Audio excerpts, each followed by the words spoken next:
Hey guys, so I had a friend recently ask me the question. It was in a Facebook group, and she said, "What are some of the best questions you ask in the interview process?"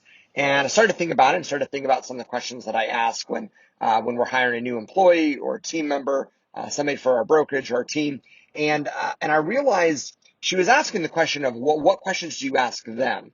And I want to talk for a second about what questions you ask yourself. So here's a few things that I think about when I'm in this process with a candidate. Number one, the first question that I'll ask myself, maybe not the first, certainly the most important, and I'll keep coming back to it, is what are my red flags? You might naturally be an optimist. You might naturally be a pessimist. If you're an optimist, you might not see red flags, right? If you're a pessimist, you might see them all over the place.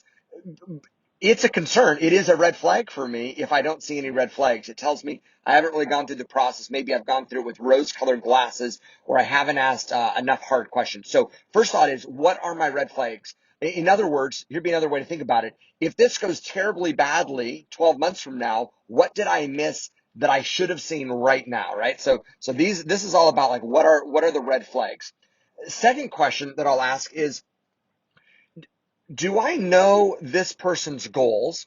And do I know where they're headed? And do I feel confident that this opportunity is the right or a great next step in their path towards whatever their goals are, right? So doesn't mean that this is their forever job. It just means, is this opportunity a great next step in their path to whatever that looks like? And do I know what their goals are? Do I know their 3-year, 5-year, maybe even longer vision, right? So second question was about, do I know what their goals are, and is this the right next path?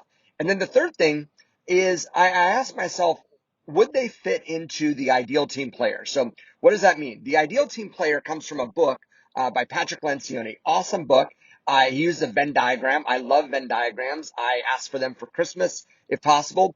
And a Venn diagram is, right, when you have like these three circles, and at the center where they all connect, like that's the sweet spot.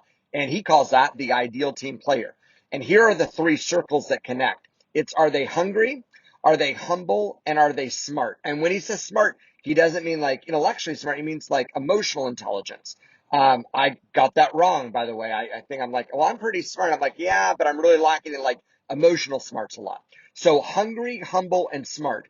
And it's at the confluence of those three factors that you've really got the ideal team player. So I ask myself, is this person, do they fit into the ideal team player? And how would I rate them in terms of their hunger, like their desire to grow, their desire to build? Where would I rate them in terms of their humility? And where would I rate them in terms of their emotional intelligence? So hope that's helpful. Again, questions to ask during the interview process, but not questions for the candidate, questions for yourself. Hope that's helpful.